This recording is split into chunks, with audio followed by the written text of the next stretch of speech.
여러분 반갑습니다. 자, 우리가 지난 시간에 행동연세법까지 배우셨습니다. 그래서 오늘 이번 시간에는 행동연세법이랑 처벌까지 내용을 좀 말씀을 드리려고 합니다. 자, 결국 우리가 지난 시간에 배웠던 걸 다시 한번 떠올려 보시면요. 자, 1년이라는 건 시퀀싱, 어떤 연속선상에서의 행동을 얘기합니다. 그래서 연속성에 있는 속성이 있는 새로운 행동을 형성하는 방법을 우리가 행동연쇄법이라고 했습니다. 여러분들 교재 11장의 내용이고요. 자, 개요를 통해서 다시 한번 우리가 지난 시간에 했던 내용을 좀 떠올려 보면서 같이 말씀을 나누겠습니다. 자, 결국 행동연쇄법은 행동연쇄법이라고 하는 걸 가르치기 위한 방법 세 가지가 굉장히 중요하다 말씀을 드렸잖아요. 혹시 지난 시간에 배우셨던 거 세 가지 기억나시나요? 자, 첫 번째가 맞습니다. 전체과제 제시법이 있습니다. 자, 전체과제 제시법은 처음부터 끝까지 이루어져 있는 일련의 연속적인 행동의 절차가 있을 거 아니에요. 이 절차를 처음부터 끝까지 한 번에 이것을 다 제시하고 이것을 계속 숙련되도록 연습하는 것입니다. 자, 이것을 우리가 전체과제 제시법이라고 합니다. 자, 또 다른 행동연쇄법의 방법은 또 뭐가 있었나요? 순행 제시법이 있었죠. 자, 순행 제시법은 뭡니까? 자, 처음부터 예를 들면 1단계부터 5단계까지 있으면 1단계를 가르치고요. 제일 첫 단계를 그 다음에 1단계, 2단계를 묶어서 가르치고요. 그 다음에는 1단계, 2단계, 3단계를 묶어서 가르치고요. 자, 이때의 이 연속성은 시간적 순차에 의한 방법이죠. 그래서 순행 방법이라고 합니다. 또 다른 방법은 또 뭐가 있나요? 또 다른 행동연쇄법의 방법은 역행연쇄법이 있습니다. 자, 역행연쇄법은 뭔가요?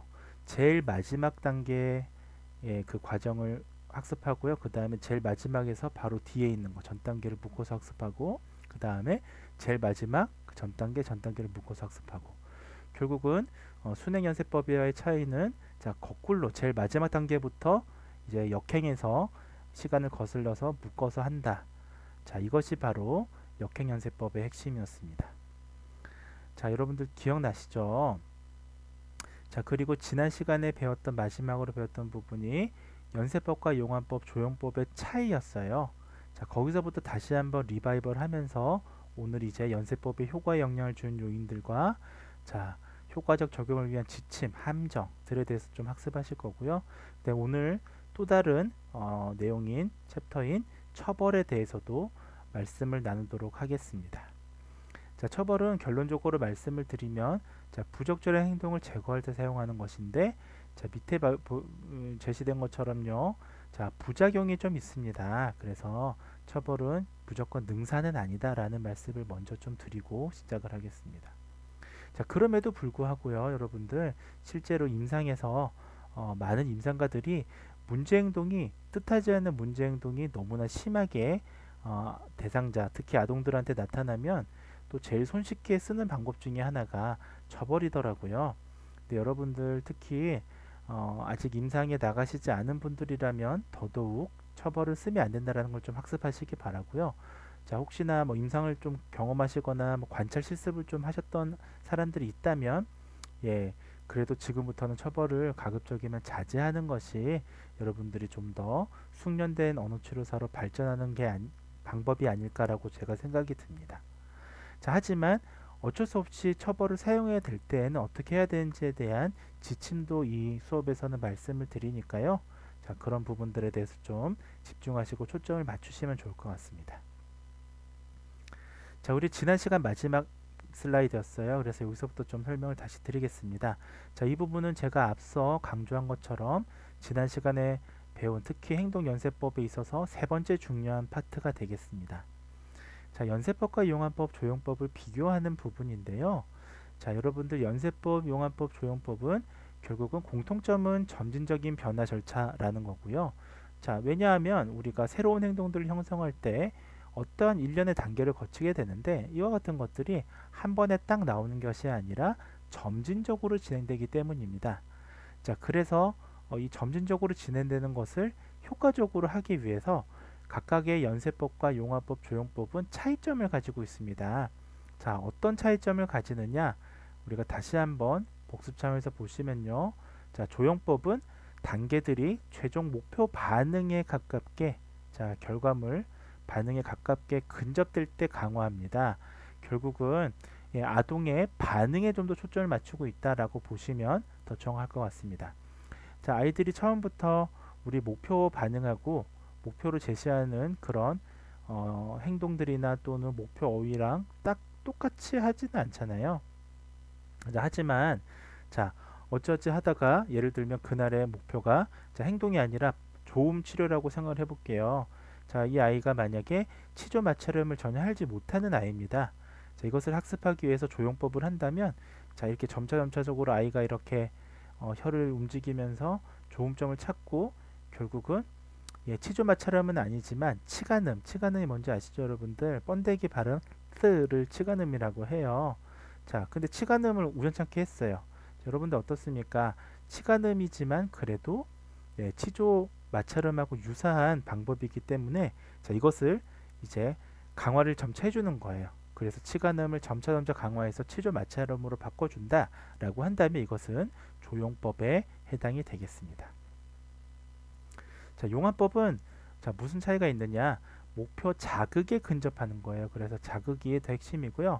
자극은 치료사가 제시하는 거죠. 그래서 아예 치료사가 처음부터 답을 알려주는 겁니다. 그리고 나서 그 답, 이른바 단서를 조금씩 줄여나가는 것. 이것이 바로 용안법이라고 보시면 되겠습니다. 자, 우리가 지지난 시간에 보셨던 피터라는 자폐아동, 자, 이름에 대답하게 할 때 치료사는 네 이름이 뭐야 피터 이렇게 아예 대답을 처음부터 단서를 다 완전하게 제시를 했잖아요. 그리고 하나씩 줄여준다, 바꿔준다라면 그것은 용안법에 해당이 됩니다. 자, 그 다음에 연세법은 자, 뭐다? 지난 시간에 자극 반응에 자, 이 중에서 더 중요한 건 연결이죠. 자, 우리가 모든 행동은 자극과 반응의 사실은 연세인데 그 연결을 강화시켜 주는 거예요. 자, 그래서 그 연결을 강화시켜 주는 방법이 세 가지가 있었죠. 그것이 바로 전체과제 제시법, 자, 그 다음에 순행 제시법, 역행 제시법, 이 세 가지를 지난 시간에 배운 것입니다. 자, 그럼 이제 오늘 본격적으로 어떤 내용들을 배우실 거냐면 연세법의 효과에 영향을 주는 요인들에 대해서 여러분들 교재 228페이지부터 230페이지에 좀 나와 있습니다. 자, 이것들은 여러분들이 좀 정리해 보시면 좋을 것 같습니다. 자, 하나씩 제가 말씀을 드리자면 자, 연세법의 효과에 영향을 주는 첫 번째 요인은 과제를 분석하는 거예요. 자, 우리가 목표로 하는 이 연세법에 있어서 목표 행동에 분석을 하는 겁니다. 어떻게 이게 구성이 되어 있는 것인지. 자, 두 번째는 학습자가 스스로 촉구를 사용하도록 하는 겁니다. 자, 촉구라고 하는 프롬프트 여러분들 궁금하시면 네이버나 아니면 다른 교재에서 한번 찾아보세요. 정의를. 자, 그래서 이걸 촉진해주는 이 촉구를 사용을 하는 거예요. 자, 학습자가 스스로 사용하면 훨씬 도움이 됩니다. 자, 자꾸 떠올리는 거죠. 예를 들면 골프 선수가 퍼팅을 잘하기 위해서 자, 연속된 이 동작을 하나씩 나눠서 했어요. 전체과제 제시법으로 책에 나왔던 예시죠.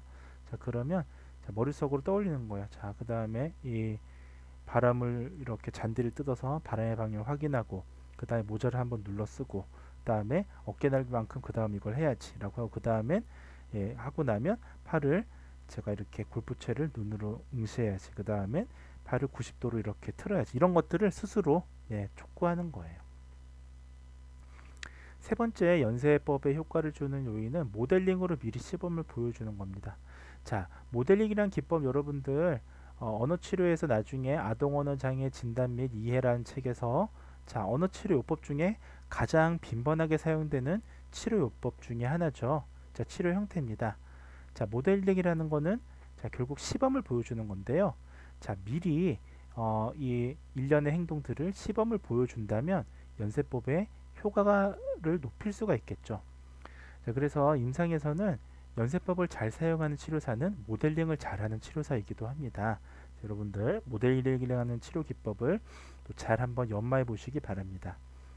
자, 네 번째는 행동 연세를 훈련하는 것이죠. 결국 자, 연쇄적으로 이루어져 있는 이 행동들을 훈련하는 것, 이것이 연세법의 효과에 영향을 줍니다. 자, 훈련을 열심히 해야 실전에도 잘할 수 있겠죠.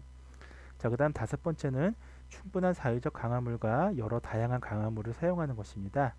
자, 강화물을 적세적소에 사용하는 것은 언어 치료에 있어서 굉장히 중요하다고 저는 생각이 듭니다. 결국 언어 치료는 강화물을 어떻게 사용할 것이냐, 그 다음에 자, 잘못된 반응이 나왔을 때에는 어떻게 피드백을 줄 것이냐, 그 다음에 잘했을 때는 어떻게 강화물을 줄 것이냐가 사실 언어 치료의 핵심이에요. 자, 그래서 여러분들 충분한 사회적 강화물, 칭찬이라든지 자, 아동이 좋아하는 여러 가지 다양한 강화물도 사용한다면 연세법은 굉장히 효과적으로 영향을 줄 수가 있습니다. 다음 마지막 여섯 번째는 각 단계에서 보조적인 도움을 주는 것입니다. 자, 이러한 여섯 가지는 연세법을 자, 성공적으로 하느냐에 있어서의 관건이라고 보시면 되겠습니다. 자, 우리 연습 문제를 한번 살펴보시죠. 역시 마찬가지로 연습 문제는 여러분들이 원래 이 수업이 PBL이라고 해서 문제 행동을 이렇게 해결하는 그런 여러분들 역량을 키워주기 위해서 오프라인에서는 같이 이제 이런 문제를 제시하고 이걸 해결책을 찾는 그런 방법들을 사용하는데요. 오프라인이 온라인이다 보니까 사실은 한계가 있네요. 그래도 한번 문제를 읽어보도록 하겠습니다. 자, 10대 청소년에게 자동차 바퀴를 교체하는 방법을 가르치려고 해요. 자, 여러분들은 뭘 사용하시겠습니까? 조용법을 사용하시겠습니까? 아니면 연세법을 사용하시겠습니까? 자, 여러분들이 만약에 뭐 답이 딱히 있는 건 아니에요. 조용법을 사용할 수도 있고 연세법을 사용할 수도 있겠는데 만약 여러분들이 그래도 조용법을 사용하겠다, 연세법을 사용하겠다라고 정했다면 자, 거기에 대한 타당한 근거를 제시하는 게 우리 연습 문제가 되겠습니다. 자, 임상에서도 마찬가지예요. 여러분들이 어떠한 행동을 이렇게 형성하고 증진시켜주는 어떤 그런 문제행동 수정 기법을 사용한다면 여러분들이 적세적소에 뭘 사용하느냐에 대한 적절한 과학적인 근거가 있으셔야 성공적인 문제행동 치료법이라 볼 수가 있는 것입니다. 자, 그 다음에 오늘 배우실 후반부에 처벌에 대해서도 좀 말씀을 드리겠습니다. 자, 처벌하면 여러분들 부제를 좀 보시면 되겠는데요. 자, 부적절한 행동을 제거한다라는 것 자체가 이미 답이 나와 있죠. 자, 여러분들 때로는 정말 부적절한 행동을 급하게 제거해야 될 필요가 있는 경우가 있습니다. 이때 가장 손쉽게 하는 방법은 처벌이 되겠습니다. 자, 그러나 제가 지난 시간에도 말씀을 드렸다시피 자, 여러분들 칭찬은 엑셀레이트고요. 처벌은 브레이크다라는 말이 있어요. 그래서 처벌을 자주 사용하시게 되면 여러분들 그 아동을 위축시킬 수도 있고 아동의 행동을 완전히 이렇게 억누를 수가 있으니까요. 이건 여러분이 좀 조심해서 사용을 해야 됩니다. 가능하면 사용하지 않는 것이 좋죠. 자, 예시를 보겠습니다.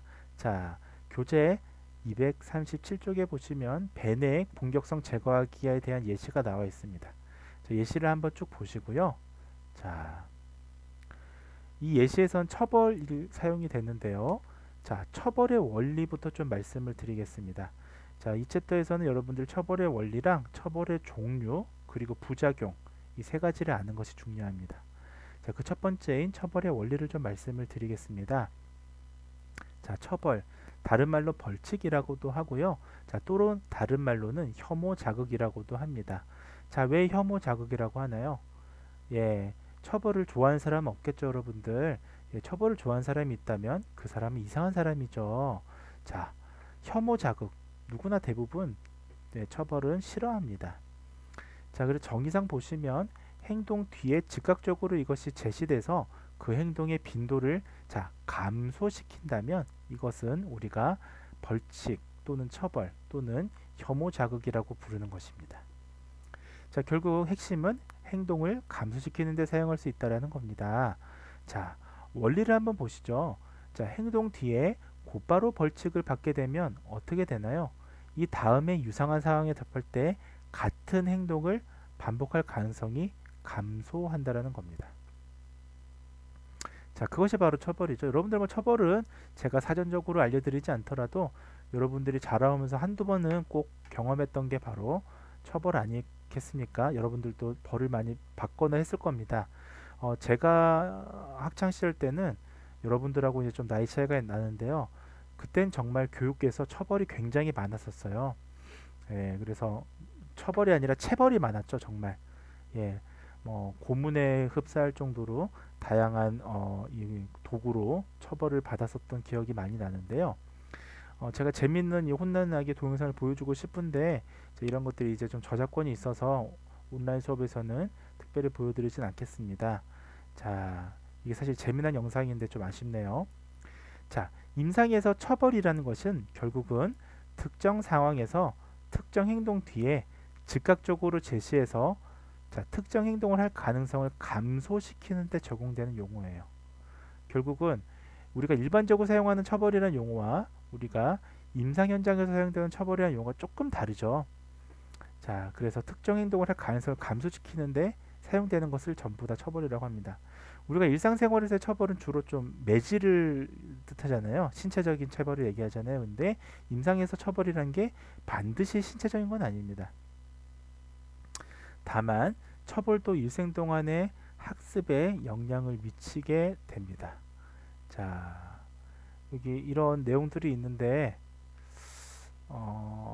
여러분들이 이걸 한번 같이 보시면 좋을 것 같아서 제가 좀 준비를 해봤는데 지금 연결이 안 되네요.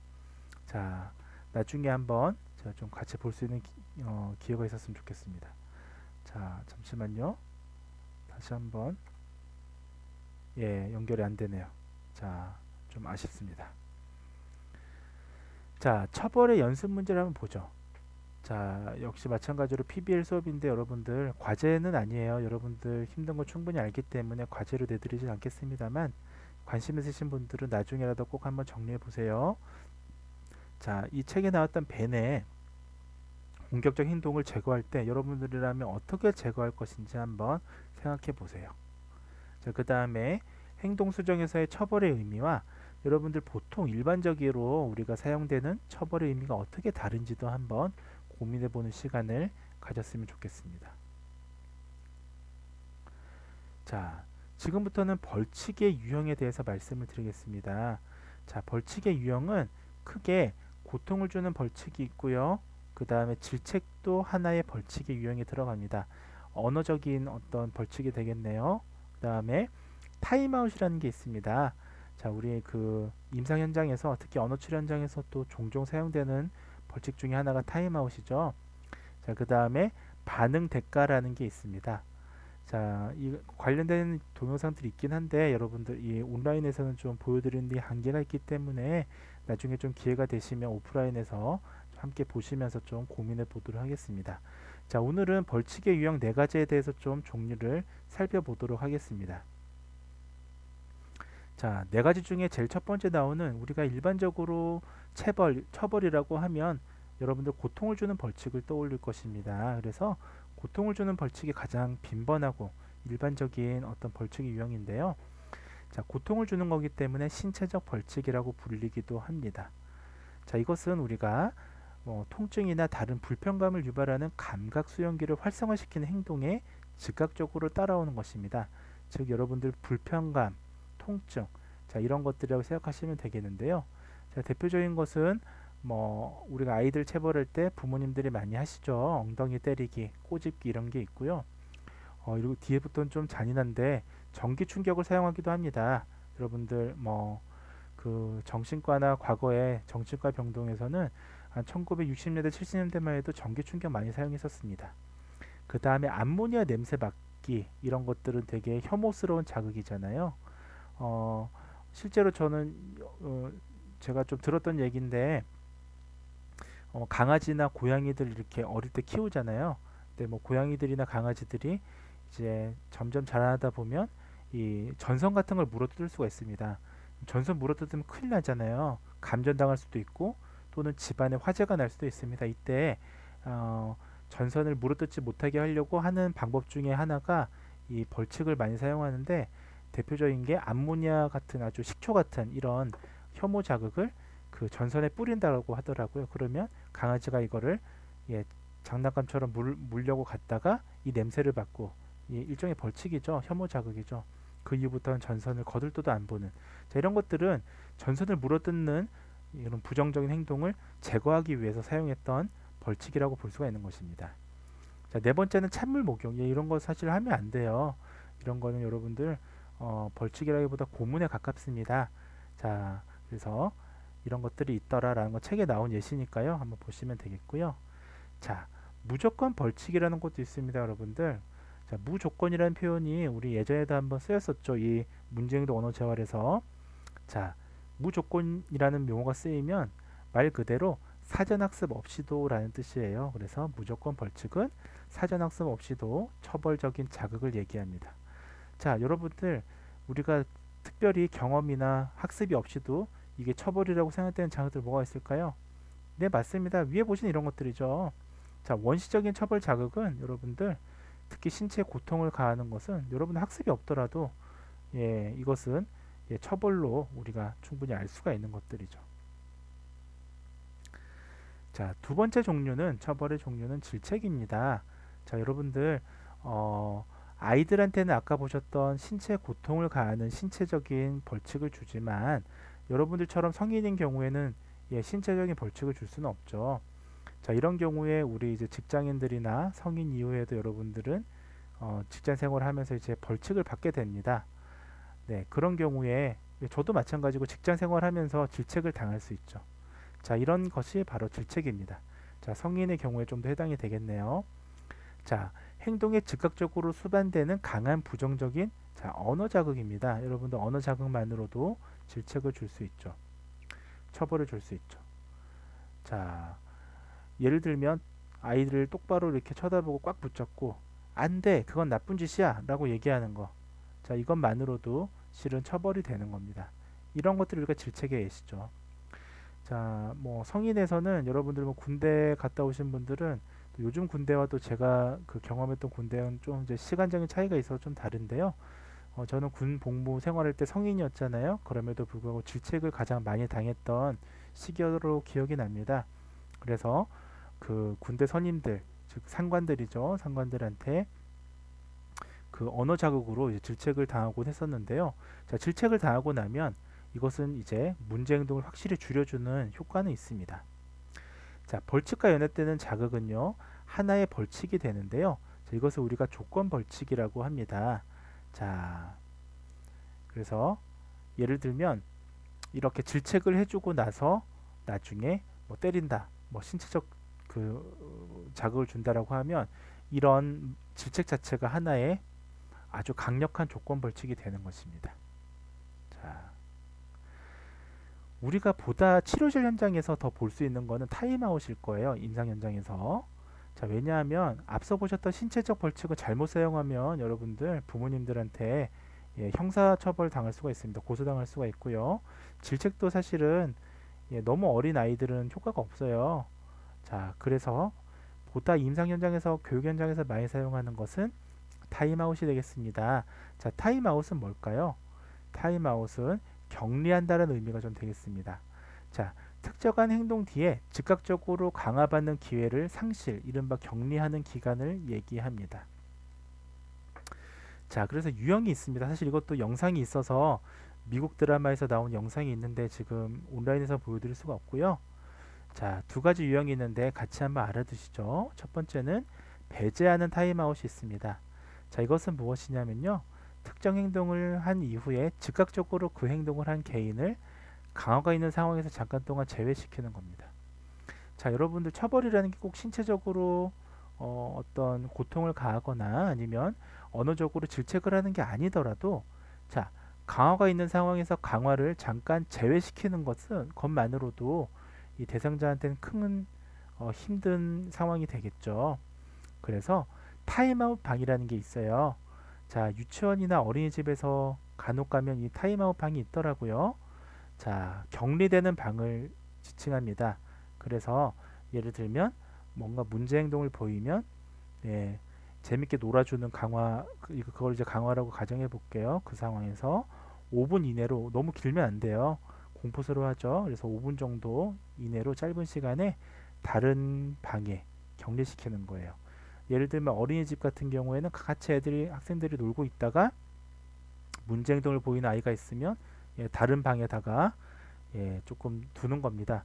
그리고 나머지 아이들은 즐겁게 노는 거죠. 자, 그러면 즐겁게 논다라는 것 자체가 강화라고 볼 수가 있는데 이것에 배제가 되니까 이것은 일종의 처벌, 타임아웃에 해당이 됩니다. 자, 배제하지 않는 타임아웃도 있어요. 배제한다라는 것 자체가 다른 장소에 배제를 하는 것인데 자, 그것이 아니고요. 이것은 특정 행동 이후에 즉각적으로 강화가 덜한 자극을 제시하는 겁니다. 자, 대표적인 예를 살펴보시죠. 자, 말썽을 부리면 리본을 뗀다 라는 것들. 자, 이때 만약에 리본을 떼는 것을 단순히 그냥 심미적으로 리본을 떼는 거에 그치지 않고 리본을 떼게 되면 이 학급에서 규칙이 하나 있어요. 예를 들면 학급 활동에 리본을 뗀 동안은 참여하지 못하는 거예요. 즉 이때 참여하지 못한다라는 건 교사의 관심을 받지 못하는 거죠. 자, 굳이 다른 방이 격리되어 있는 건 아니지만, 자, 이런 규칙이 있는 상황 속에서 뭔가 문제 행동을 보였을 때 리본을 뗀다라고 하면 결국은 교사의 관심을 못 받는 거니까, 참여하지 못하는 거니까 결국 배제하지 않더라도 타임아웃의 형태에 해당이 되는 것입니다.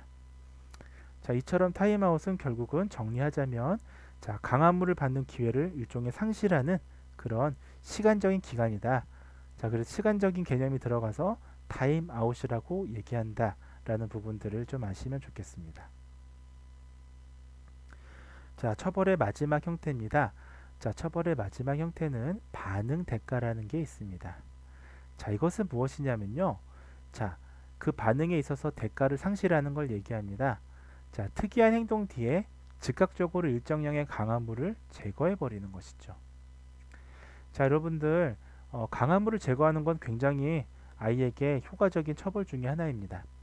자, 예컨대 과제에서 벗어난 행동을 할 경우에, 자, 토큰 강화를 한 경우에 그 토큰을 회수해 버리는 것이죠. 자, 여러분들이 조금 더 여러분 실생활에서 적용할 수 있는 반응 대가의 예로는요, 도서관의 연체료. 네, 여러분 연체를 하게 되면, 예, 강화물을 제거하는 건 아니지만 여러분들이 거기에 대한 페널티를 받잖아요. 교통위반 딱지 마찬가지죠. 교통위반을 하게 되면 여러분들의 돈을 회수해 가죠. 자, 그런 것들, 연체료도 여러분들의 돈을 회수해 가죠. 토큰은 아니지만, 예, 돈을 회수해 간다는 점에서 반응 대가에 들어갑니다. 자, 우리가 반응 대가라는 부분에 있어서는 조금 관심을 가져야 될 것은 타임아웃과 소거와의 각각의 차이점을 아는 것입니다. 자, 타임아웃과의 차이는 뭘까요? 자, 타임아웃과의 차이는, 타임아웃은 강화물을 받는 기회를 일시적으로 상실하는 것은 아니에요. 우리가 반응 대가는. 자, 반응 대가는 기간이나 기회를 상실하는 게 아니라 회수해 가는 거죠. 아예 빼앗아 가는 겁니다. 자, 그 다음에 소거와의 차이가 있습니다. 자, 우리 소거 기억나시나요? 정적 강화, 부적 강화 할 때. 자, 그 다음 소거가 따로 있었죠. 소거는 강화물을 주지 않는 거예요. 아예. 자, 근데 반응 대가는 강화물을 주지 않는 것에서 더 벗어나서 한 단계 더 진보해서 강화물을 아예 회수해 버리는 것입니다. 자, 강화물을 가져가는 것을 우리가 소거라고 하죠. 자, 결국 정리하면 반응 대가는 일정량의 강화물을 제거하는 것이다 라고 생각하시면 되겠습니다. 자, 그래서 처벌의 4가지 형태, 자, 잘 기억하시기 바랍니다. 자, 역시 마찬가지로 우리가 오프라인 수업이었으면 이와 같은 연습 문제를 할 텐데요. 그래도 한번 읽어보겠습니다. 자, 무조건 벌칙의 예 3가지를 한번 만들어 보세요. 여러분들. 과제는 아니더라도 한번 연습 삼아 해보시면 좋을 것 같습니다. 자, 다음에 배제하는 타임아웃과 배제하지 않는 타임아웃의 예를 한번 2가지씩 만들어 보세요. 자, 이런 것들 여러분들 나중에 임상에서 한번 이 만들었던 예를 가지고 실제로 적용해 볼 수도 있는 것입니다. 자, 그 다음에 앞서 얘기했던 소거나 반응 대가, 배제하는 타임아웃의 절차상 차이점을 한번 기술해 보시는 것들, 이런 것들이 연습 문제가 되겠습니다. 자, 지금부터는 이제 처벌의 효과 영향을 주는 요인이랑 이제 지침에 대해서 좀 말씀을 드릴 텐데요. 자, 처벌의 효과에 영향을 주는 요인에 대해서 좀 간단히 말씀을 드리겠습니다. 자, 첫 번째는 바람직한 대항 반응의 조건이라는 겁니다. 자, 여러분들이 결국은 처벌을 굳이 써야 되는 상황인데, 자, 바람직한 대항 반응이 있다면 결국은 바람직하지 않은 반응을 감소시키면서 바람직한 대항 반응을 증가시킨다면 여러분들 효과가 극대화되겠죠. 그러니까 무조건 처벌이라는 게 대항 반응도 없이 무조건 신체적인 위해를 가하면 그거는 고문이에요. 근데 그것이 아니라, 자, 바람직하지 않은 행동을 감소시키는 처벌을 사용할 수밖에 없습니다만, 만약에 바람직한 대항 반응을 증가시키는 행동을 사용한다면 처벌의 효과는 훨씬 더 그 다음에 바람직한 행동을 유지하기 위해서 효과적인 정적 강화물을 효과적 계획 하에 제시를 한다면 이 또한 훨씬 더 효과를 가져올 수가 있습니다. 자, 두 번째는요, 바람직하지 않은 행동의 원인을 파악하는 것이에요. 자, 결국은 바람직하지 않은 행동의 원인을 최소화해야 결국 처벌의 효과가 있는 것입니다. 자, 그렇지 않으면 여러분들 처벌은 그야말로 고문이에요. 자, 예를 들면 여러분들 혹시 집에 강아지나 고양이 키우는 사람들이 있을 텐데, 자, 이런 경우에는 처벌을 어쩔 수 없이 줘야 되는 상황이면 문제가 나타났을 때 즉시 바로 줘야 되죠. 자, 그렇지 않고 원인도 모른 채 어느 정도 일정 시간이 지나서 처벌을 주면 강아지나 고양이들이 자기가 뭘 잘못해서 혼나는지 모를 거 아니에요. 자, 그런 경우는 그냥 이유 없는 처벌이 되는 겁니다. 따라서 여러분들은 그 문제를 줄이기 위해서 처벌을 어쩔 수 없이 주는 거잖아요. 그러니까 바람직하지 않은 원인을 발견하고 그것을 최소화하지 않으면 처벌은 단순한 어떤 체벌밖에 되지가 않습니다. 자, 세 번째는 처벌하는 자극입니다. 자, 여러분들 처벌을 사용할 때 벌칙이 효과적이라는 확신을 갖고 또 하셔야 돼요. 단순히 그냥 이런 확신도 없이 그냥 뭐 신체적인 위해를 가했다, 이거는 그냥 그야말로 체벌을 밖에 안 돼요. 때리는 것밖에 안 됩니다. 자, 처벌하는 자극이 강할수록 바람직하던 행동을 감소시키는 효과가 커지게 되고요. 자, 여러분들 질책 같은 가벼운 벌칙도요, 결과적으로 바람직하던 행동에 대해 강함으로 보류하는 거라면 이것은 효과적일 수 있습니다. 그래서 여러분들 사용하셔야 된다면 굳이 신체적으로 위해를 가하는 처벌보다는 질책이라든지 또는 바람직하지 않은 행동에 대해서 강함을 보류하는 형태의 처벌을 가하는 것이 좀 더 효과적일 거라고 사료가 됩니다. 자, 그 다음에 하나의 벌칙보다 여러 가지 벌칙을 연속적으로 다양하게 주는 게 더 효과적이라는 연구들도 많이 있습니다. 결국 벌칙을 하나만 줄 게 아니고요. 예를 들면 자해행동을 하는 아이가 있습니다. 그런 경우에는 자해행동에 대해서 질책도 하면서 때로는 신체적으로 제지도 하면서 또는 또 어떤 경우에는 타임아웃도 하고요. 또는 그와 함께 혐오 자극인 커다란 소리도 뭐 제시한다든지 이런 것들을 다양하게 쓰는 거예요. 자, 자해행동이란 건 정말 나쁜 행동이니까 결국 이러한 것들을 통해서 처벌을 주는 거죠. 자, 그 다음에 처벌의 선행 자극은 처벌의 성공적인 어떤 성취의 효과를 줍니다. 자, 예를 들면 여러분들도 마찬가지인데요. 부모님한테 만약 처벌을 많이 받았다면 한번 떠올려 보세요. 자, 부모님의 기분이 좋지 않을 때 뭔가 요구하면 그렇지 않을 때보다 더 자주 질책을 받겠죠.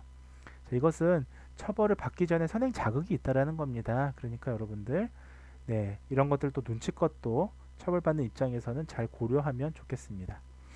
자, 그 다음에 벌칙 주기의 지침에 대해서는 여러분들 교재 245페이지부터 246페이지에 나와 있으니까 한번 살펴보시기 바랍니다. 자, 여러분들 연습 문제입니다. 참 여러분들하고 같이 이것을 논의하고 상의하고 토론하면 참 좋을 텐데요. 그렇지 못해서 좀 아쉽네요. 자, 연습 문제는 홍길동은 8세 발달장애 아동이에요. 자, 발달장애 아동이라고 가정해 볼게요. 자, 공격성이 강해요. 이 친구는 너무너무 공격성이 강해서 치료 시간에 심지어 언어치료사한테 주먹으로 신체를 자주 가격합니다. 자, 이런 아동들 실제로 임상 현장에 있을 수가 있습니다. 자, 여러분들이 치료사라고 가정하면 자, 벌칙의 지침 4가지를 고려해서요. 앞에 이제 벌칙의 지침은 책을 좀 살펴보세요. 그래서 효과적인 벌칙에 대해서 여러분들 구체적으로 어떻게 벌칙을 좀 효과적일지 시나리오를 한번 짜보는 게 연습 문제였습니다. 자, 이런 경우에도 의외로요. 언어치료 관련 카페들 많이 있죠. 블로그나 이런 데 가면 여러분들 상담 글로 많이 올라와요. 자, 저는 뭐 언어치료사인데요. 자, 제 치료받는 제 담당 아동이 이러한 문제 행동을 보입니다. 뭐 어떻게 하면 좋을까요? 라는 글 의외로 종종 많이 올라옵니다. 그러니까 여러분들이 이런 경우에 제가 드리고 싶은 말은 뭐 벌을 꼭 쓰라는 건 아니에요. 처벌보다는 다른 방안이 있으면 다른 방안을 사용하는 게 훨씬 더 효과적입니다. 더 적절하고요.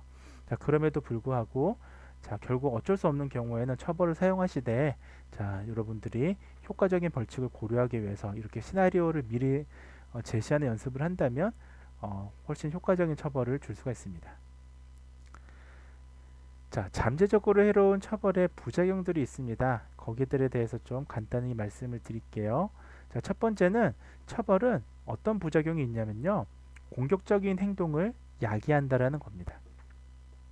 자, 여러분들 처벌을 사용하다 보면 처음에는 효과가 있을지 몰라도요. 이것이 반복되면 공격성이 생겨버려요. 받는 사람이. 자, 그렇게 되면 여러분들은 문제 행동을 없애려고 처벌을 사용한 건데 의외로 또 다른 문제 행동을 만든 게 되잖아요. 그래서 이런 부분들은 부작용이니까 잘 고려를 해야 될 필요가 있습니다. 자, 두 번째는 감정적인 행동입니다. 자, 결국 여러분들 처벌을 하게 되면 바람직하지 않은 감정을 초래하게 되죠. 자, 여기서 말하는 바람직하지 않은 감정이라 함은 물음이나 두려움이 되겠습니다. 자, 그래서 어렸을 때 이런 처벌을 많이 받은 아이들이 커서 범죄자가 되거나 하는 일이 많다라고 하는 연구들도 있습니다. 항상 그렇다는 건 아니고요. 또 범죄자들의 어린 시절 과거를 이렇게 거슬러 올라가면 이런 감정적인 행동이 발생되는 경우가 또 있었다라는 것도 종종 범죄 심리학에서 많이 보고되는 결과이기도 합니다. 자, 세 번째는 도피 행동과 회피 행동인데요. 자세한 사례는 249페이지에 나와 있으니까 한번 참고해 보시고요. 결국은 처벌로 인해서 결국 위축되고 어떠한 행동 자체를 아예 회피해 버리거나 도피해 버린다는 겁니다. 자, 여러분들 어떤 행동이 너무 과한 경우에 이것을 줄이기 위해서 처벌을 사용했는데 만약에 아동이 아예 그 행동 자체를 회피해 버린다면 이것 또한 역시 상당한 부작용이라 할 수가 있는 것입니다. 자, 네 번째는 새로운 행동을 형성하지 못한다라는 거예요. 자, 그래서 제가 앞서 칭찬은 엑셀레이터고 처벌은 브레이크다라는 말 한 게 바로 이겁니다. 처벌을 한다고 해서 결국은 이전의 행동을 억제할 수는 있겠습니다만 새로운 행동, 더 바람직한 대안 행동을 형성하는 것은 아니에요. 결국 위축되기만 하는 거죠. 자, 다섯 번째는 처벌의 모델링입니다. 자, 아까 말씀을 드렸던 그 범죄자 예랑 비슷한데요. 아동이 나중에 다른 사람한테 똑같은 행동을 할 수도 있어요. 그러니까 이것을 이제 학습해서. 자, 그래서 사실 이제 이런 영상들도 제가 준비한 게 있는데 역시 온라인에서는 좀 틀어드릴 수가 없네요. 그래서 특히나 부모님이 자녀한테 심하게 처벌하는 경우는 나중에 아이가 커서 또는 어린이집 가서 다른 친구들한테 그 행동을 똑같이 할 수도 있습니다. 따라서 여러분들 처벌이 능사는 아니다라는 말을 다시 한번 드립니다. 자, 여섯 번째는 처벌의 과용입니다. 자, 이거는 이제 처벌을 하는 사람의 입장에서 점차 강력한 처벌을 사용할 가능성이 높다는 거예요. 자, 예를 들면 처음에는 회초리로 때리다가 나중에는 야구방망이로 아이를 체벌하는 경우들도 종종 사례로 보고되고 있습니다. 자, 이쯤 되면 어떤가요? 여러분들 처벌이 아니라 정말 고문이죠. 자, 그래서 처벌은 가급적이면 사용하지 않는 것이 좋겠다는 말씀을 좀 드리겠습니다. 자, 마지막으로 이제 연습 문제입니다. 처벌에 대한 논쟁을 고려해서요, 여러분들 처벌에 대한 찬반 토론을 논리적으로 한번 전개해 보는 시간을 가지려고 했었어요. 그래서 처벌을 찬성하는 입장은 장점을 얘기를 해보고요, 또 처벌을 반대하는 입장은 단점을 좀 제시해 보는 그런 시간을 가지려고 했는데 온라인에서 좀 한계가 있습니다. 자, 오늘의 핵심 내용 정리하면서 마치도록 하겠습니다. 자, 여러분들 오늘 배웠던 것 중에 가장 중요한 거 몇 가지만 꼽아서 얘기하자면 여러분들 오늘은 연쇄범과 용환법, 조용법에 대한 비교를 우리가 지난 시간부터 배우셨고요. 자, 핵심만 다시 말씀드리면 조용법은 반응을 조절하는 것이고 용환법은 자극을 조절하는 것이고 연쇄법은 자극 반응의 연결을 조절하는 것이다 라고 생각하시면 되겠습니다. 자, 이 부분 여러 차례 제가 강조를 드렸기 때문에 너무 길게 설명하지는 않을게요. 자, 벌칙의 유형에 대해서 오늘 배우셨죠. 그래서 고통을 주는 벌칙, 질책, 그 다음에 타임아웃이 뭐라고요? 강화받는 상황에서 일정 기간 동안 타임이라는 게 시간이잖아요. 일정 시간 동안 배제하는 것을 얘기합니다. 자, 5분을 넘어서면 안 됩니다. 여러분들 타임아웃 사용할 때는요. 자, 마지막으로 반응 대가는 회수하는 것이죠. 강화물을. 자, 이렇게 벌칙 유형이 4가지가 있다는 말씀을 드리면서 마무리 짓겠습니다. 자, 여러분들 어떤가요? 좀 내용이 다소 어려울 수도 있고 쉬울 수도 있는데 여러분들 그래도 임상에서 중요한 거니까 여러 번 반복하셨으면 좋겠습니다. 자, 이상 여러분들 경청해 주셔서 감사합니다.